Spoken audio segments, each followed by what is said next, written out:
Mesdames, Messieurs, bienvenue à l'émission Érable en bref. Aujourd'hui, 3 entrevues ainsi qu'un bulletin de nouvelles vous annonçant aussi que l'activité Canneberge en fête, vous êtes en train de vous poser plein de questions. Oui, le tout va avoir lieu jusqu'au 18 octobre, c'est confirmé. Alors, j'ai téléphoné en personne. Alors, c'est seulement les visites dans les champs qui seront annulées. Une entrevue également avec le préfet de la MRC de l'Érable, M. Jocelyn Bédard. On parlera de cette deuxième vague qui est là. Alors, c'est quoi l'état de santé de notre MRC, la MRC de l'Érable? Actuellement, c'est le code jaune en ce 29 septembre. Steve Garneau, qui est coordonnateur du Parc régional des Grandes Coulées, nous invite justement à aller prendre des marches, à aller faire du vélo dans ce magnifique endroit. Et la troupe Kaplan fête les Journées de la culture pendant tout le mois d'octobre. On vous présente des extraits de la programmation 2021.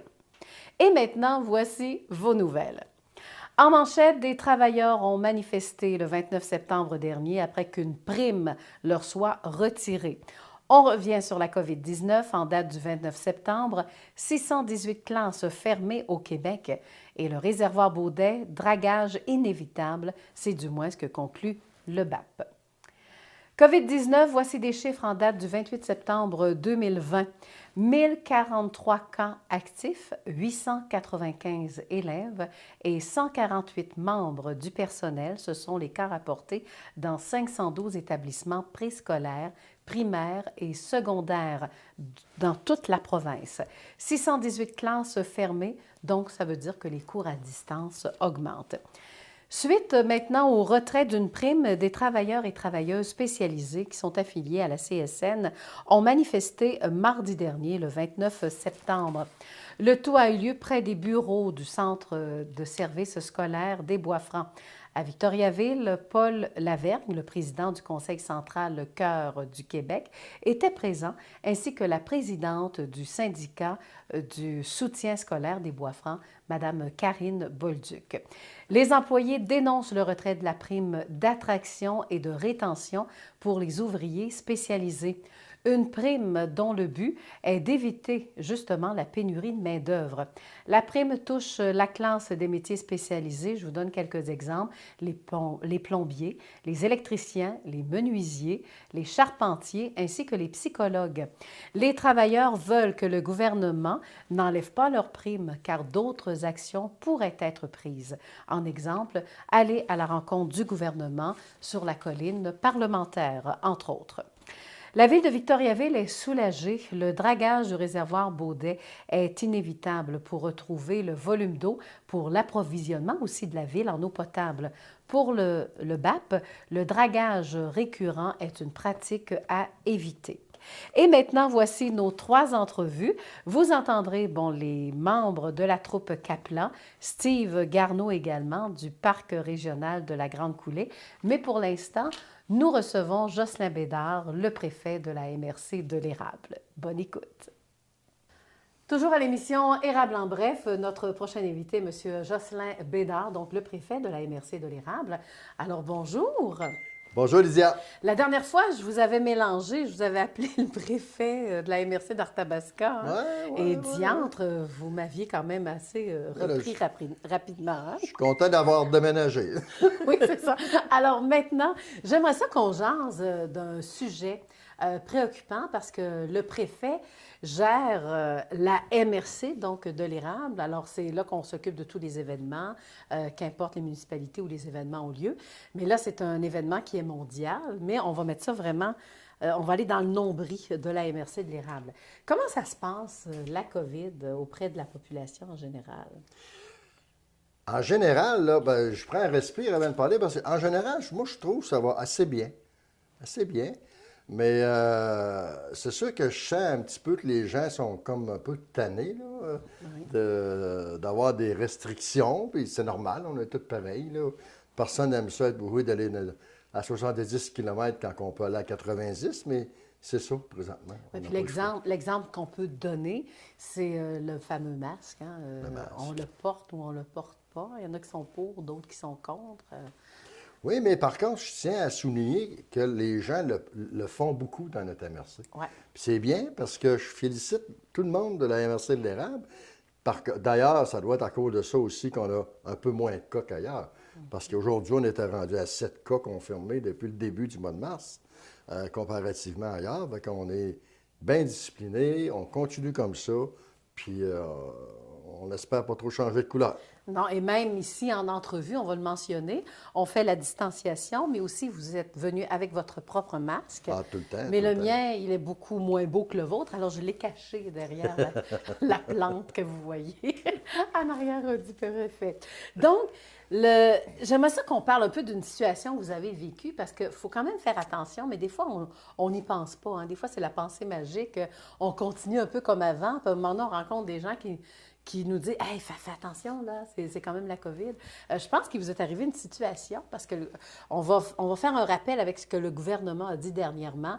Bien là, on veut moins de parties de famille, on veut moins de rassemblements au niveau privé. Et vous avez une anecdote à nous raconter, c'est-à-dire un fait vécu, là. Oui, bien, c'est-à-dire qu'on l'a vécu la semaine passée, vendredi passé, mais avant, je vais retourner 2 semaines avant où on était en zone vert, en couleur vert, où on pouvait se faire des soupers, puis avec un nombre de 10 personnes. La semaine d'après, lundi passé, pas lundi hier, mais l'autre lundi, le 21, on est tombé dans la MRC couleur jaune. Fait que là, il fallait faire plus attention, tu sais, pas trop de portée, puis les policiers pouvaient venir nous donner des tickets s'ils rentraient dans les commerces, puis ils nous voyaient avec sans masque. En tout cas, tout ça ensemble, on vient qu'on s'habitue. Moi, ben, je suis pas mieux qu'un autre, là. C'est pas parce que tu es préfet puis que tu es maire que tu es mieux que d'autres. Moi, en tout cas, j'ai oublié. Ben, j'ai oublié, c'est-à-dire j'ai manqué d'informations. Une chance que ça a bien tourné. Vendredi passé, on était en jaune. Donc, dans ma tête à moi, on pouvait recevoir du monde pour souper, puis on pouvait. Puis moi, ben, j'aime bien ça. Ma conjointe puis moi, on aime bien ça, avoir du monde pour souper. Puis souvent, la fin de semaine, là, quand c'est des fins de semaine normales, là, en temps normal, là, il y a pas mal tout le temps du monde pour souper chez nous.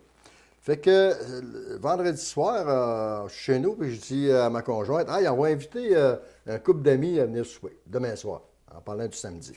Ah, c'est une bonne idée. Fait que, on avait une grosse journée à s'occuper, fait que là, on part, on s'en va à Plessisville, on va acheter notre viande, on a dit, on va se faire une tourtière du lac Saint-Jean. Fait que, elle jette la viande, puis elle emmène ça à la maison, on arrive à l'eau, fait que prend le téléphone, je vais appeler mon couple d'amis. Fait que, j'appelle mon chum, je dis, hey, ça te tente-tu demain soir de venir souper? On se fait une tourtière, puis viens. Ah, il dit, merci, c'est une bonne idée, c'est gentil, mais il dit, j'irai pas. Il dit, t'as pas écouté qu'est-ce que M. Legault a dit après-midi, en parlant de vendredi après-midi? J'ai dit non, on avait une journée occupée, puis j'avais pas pu écouter la TV.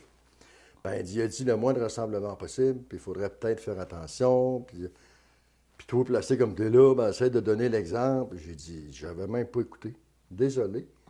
Excuse-moi, j'avais pas pu avoir l'information. Merci de me le rappeler. Oui, mais expliquons quand il dit placé comme t'es, c'est parce que vous avez à rencontrer à tous les jours beaucoup de monde. C'est ça. Moi, je vois gros du monde. Là, ben, il me dit là, fais attention à ça parce que fais pas de souper. Je n'irai pas pour donner une chance à tout le monde, puis à moi, puis à ma famille, puis à mes amis. Puis j'étais tellement content qu'ils me le disent. Ben, le message que j'ai à lancer, c'est que je me dis, au début, je disais que je félicite tout le monde pour l'apport du masque et du respect des distanciations.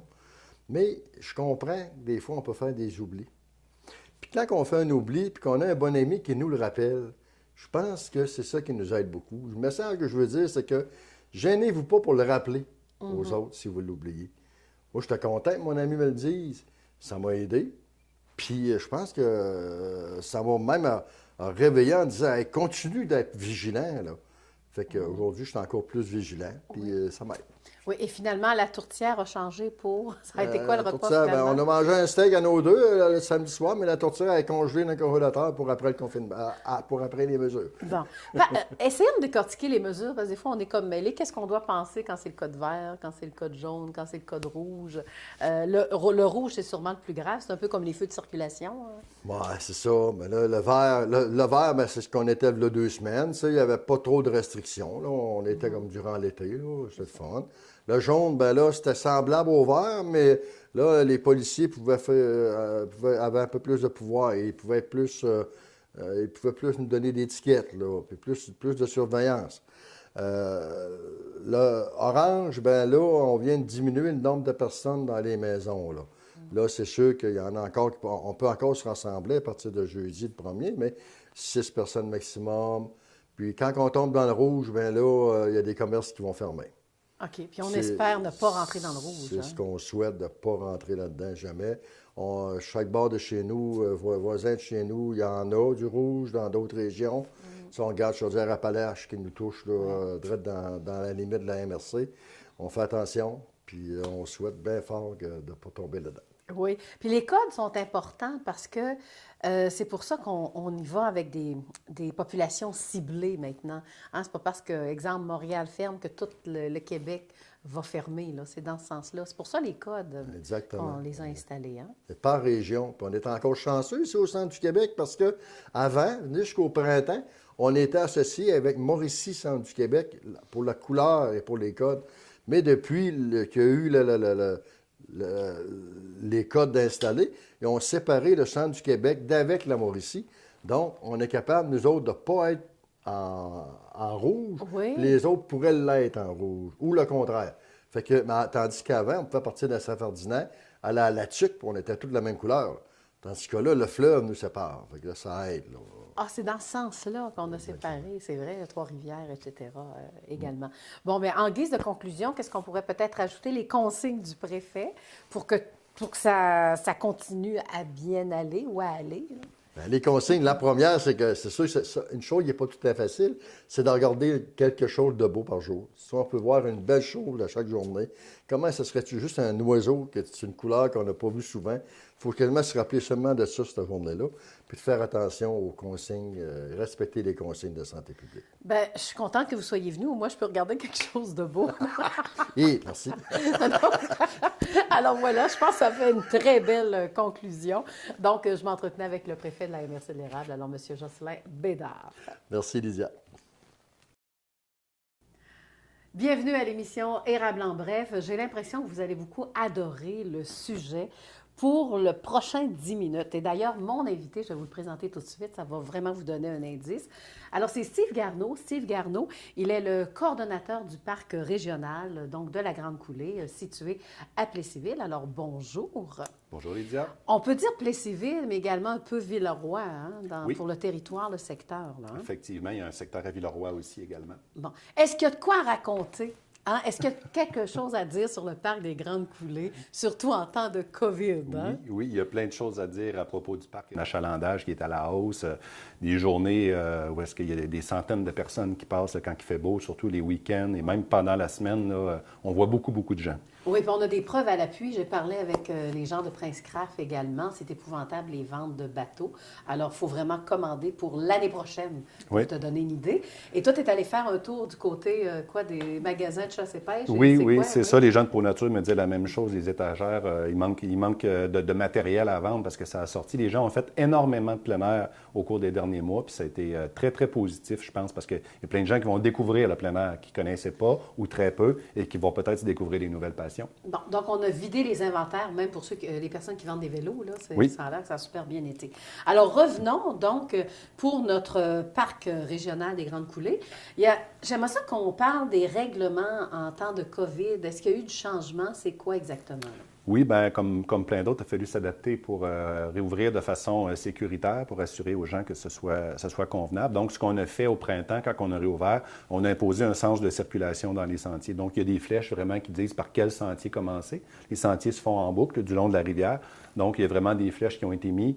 Dans la haute période, disons plus au printemps, là, avant qu'on puisse un peu relâcher les mesures, bon, les modules d'hébertis étaient fermés, les toilettes, le refuge. Le refuge est toujours fermé parce qu'on ne peut pas assurer un lavage quotidien de ça, compte tenu que c'est en milieu isolé, en forêt. Et puis, c'est ça. Donc, on a vraiment mis en place les mesures qu'il fallait pour assurer la sécurité des gens. Oui, on rappelle quand même, c'est gratuit. Hein, oui, absolument. Oui. Le parc, c'est gratuit, c'est en milieu forestier, donc c'est accessible pour tous. Mais est-ce qu'il faut réserver? Je ne sais pas. Non, absolument pas. On n'a pas besoin de réserver au parc. Là. On se présente là, il y a un stationnement, donc on stationne l'auto et puis on peut partir directement dans les sentiers. Puis pour la COVID, on en parlait tantôt, oui. On voit les cartes des sentiers ici. Actuellement, on n'en met pas de disponibles là-bas à cause de la COVID pour avoir le moins d'objets à manipuler. Mais les cartes sont disponibles sur une application mobile qui est gratuite qui s'appelle Ondago. Donc les gens peuvent aller télécharger la carte des sentiers et ensuite on peut voir où est-ce qu'on est dans les sentiers en tout temps.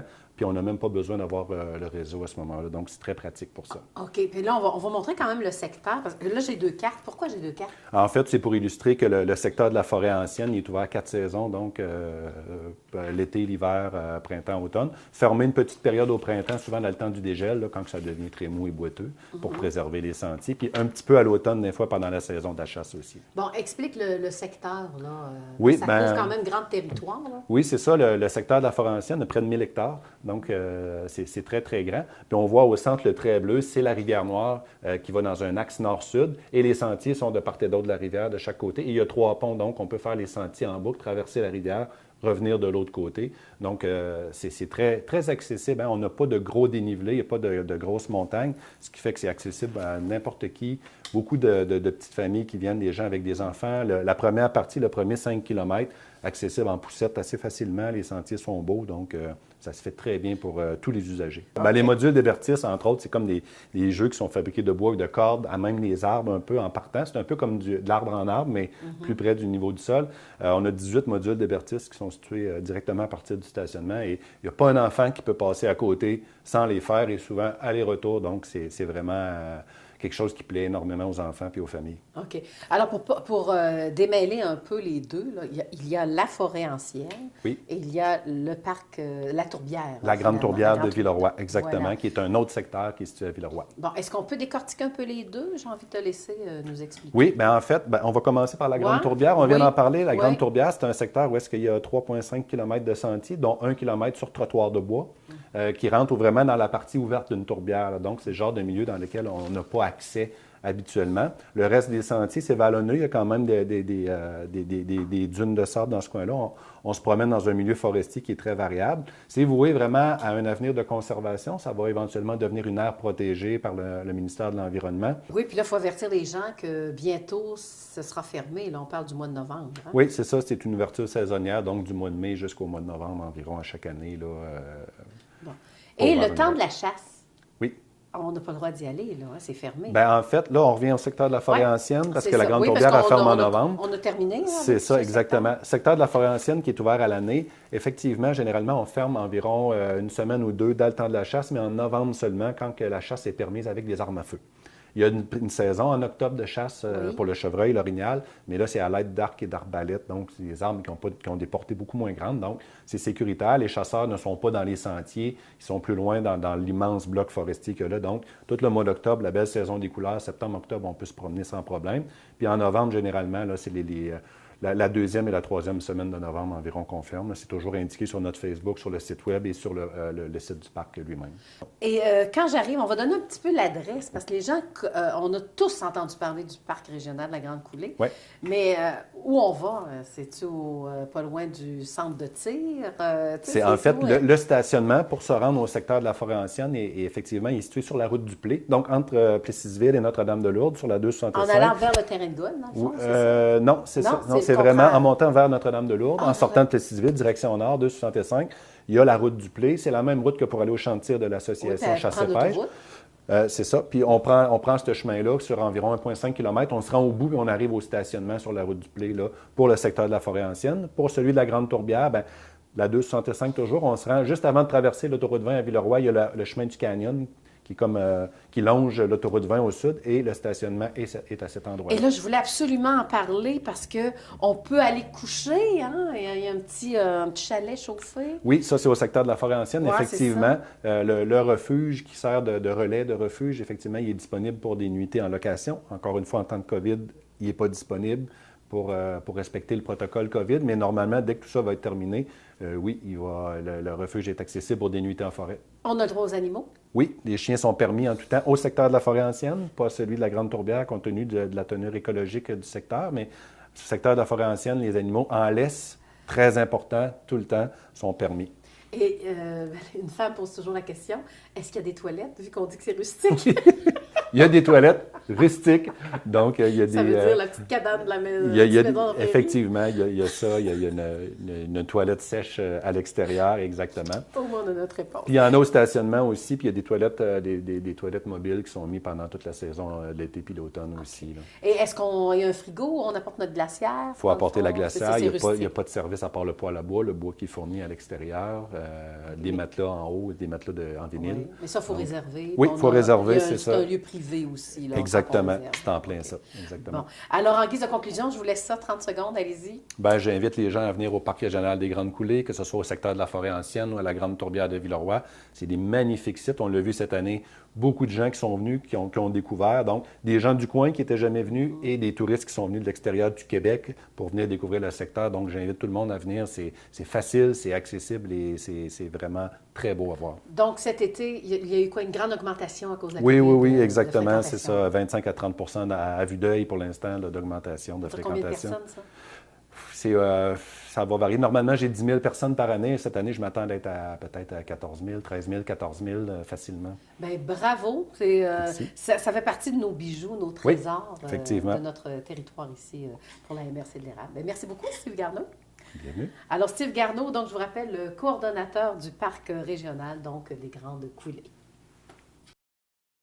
Alors aujourd'hui, donc, à l'émission Érable en bref, on va vous parler un peu du fameux mois de la culture. Habituellement, c'est en septembre, ça dure quelques journées, dont un week-end. Mais cette année, c'est différent, peut-être à cause de la COVID-19. Mais on a décidé, en tout cas pour la troupe Kaplan, de préparer des pièces de théâtre, vous présenter la programmation 2021, mais on fait ça virtuellement et on présente quelques extraits. On vous présente aussi les troupes pour 2020. Question de vous faire penser aussi d'acheter, et pourquoi pas, vos billets pour l'édition 2021. Pour nous parler des pièces, justement, Simon Allaire est avec nous. Alors, bonjour Simon. Bonjour, ça va bien? Bien, ça va très bien. Alors, parle-moi un peu du mois d'octobre en ce qui concerne les Journées de la culture pour la troupe Kaplan. Ben oui, avec notre merveilleux COVID, qu'on vit tous ces temps-ci dans l'orange, le rouge, le jaune, peu importe la couleur, on est rendu loin de l'arc-en-ciel. Nous, on n'avait pas de production en route pour cet automne. On était censé avoir une pièce, notre création Rita, qui jouait au mois d'octobre, mais on avait dû l'annuler parce qu'avec la pandémie au mois de mars, aucun moyen de répéter, puis on ne savait pas quand ça recommencerait.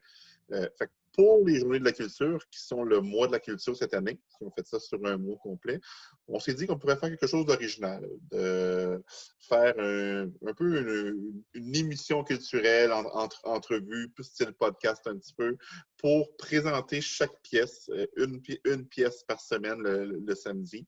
D'ailleurs, on a une très bonne animatrice qui est avec nous. Merci, Lydia. Bon. Donc, c'est ça. Donc, on fait une pièce par semaine pour présenter la pièce, révéler la nouvelle date, parce qu'il y a plusieurs pièces que les gens vont déjà connaître parce que ça faisait partie de la programmation de 2020. Et on en profite pour présenter des comédiens, puis des fois, peut-être des petits extraits pour mettre l'eau à la bouche. Puis, à partir du moment où elles sont annoncées, les billets tombent disponibles là-bas. Voilà. Donc, est-ce qu'on commence par la pièce que les gens vont pouvoir regarder? En tout cas, la première, ça s'appelle « La chanson de l'éléphant ».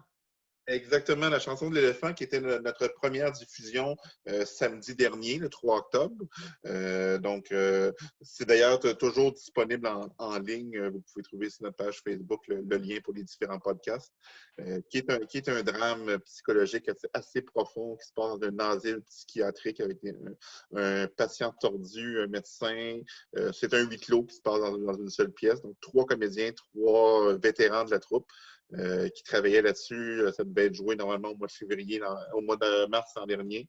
Puis là, ils vont le représenter en février, finalement, en 2021. Donc, on a fait la présentation de cette pièce-là, qui est une pièce d'un auteur franco-ontarien. Donc, on est dans les auteurs quand même de notre pays. Mm-hmm. Par la suite, parce que vous allez pouvoir voir en fin de semaine, donc à partir de samedi, le 10 octobre, c'est toujours à 20h qu'ils sont publiés d'ailleurs, c'est Station Légaré, qui est une pièce de Vicky Bouchard de la troupe Frasque Productions de Chicoutimi. Donc, c'est une troupe invitée qui avait accepté de venir se produire à Victoriaville. Ils sont déjà venus 2 fois au festival ces dernières années. La première année, ils ont gagné le 2e prix, la meilleure mise en scène. Puis l'année suivante, il avait été nominé dans plusieurs catégories.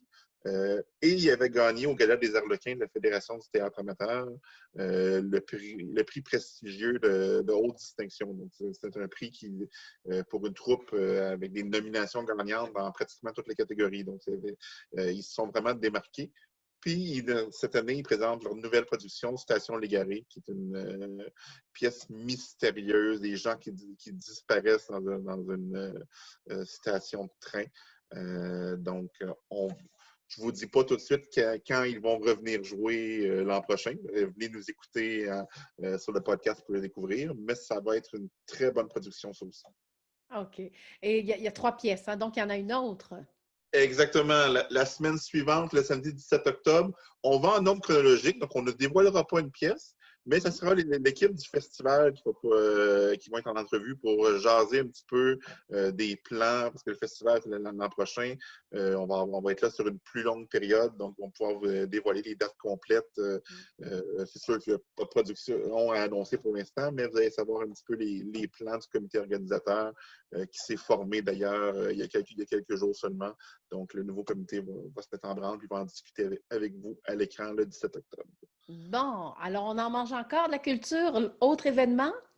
Oui, et le 24, ça tombe bien, ça coïncide avec la date que ça aurait dû débuter en 2020. On va vous présenter l'équipe de la création collective de la troupe, la pièce Rita. Donc, il y a une équipe de 5 auteurs dans cette pièce-là, plusieurs comédiens. Donc, il va y avoir quelques personnes qui vont pouvoir vous parler de la pièce, du processus, de où ça se dirige et vous annoncer en primaire à ce moment-là les nouvelles dates et aussi une petite surprise par rapport au nombre de représentations que je vous laisse deviner rendu là.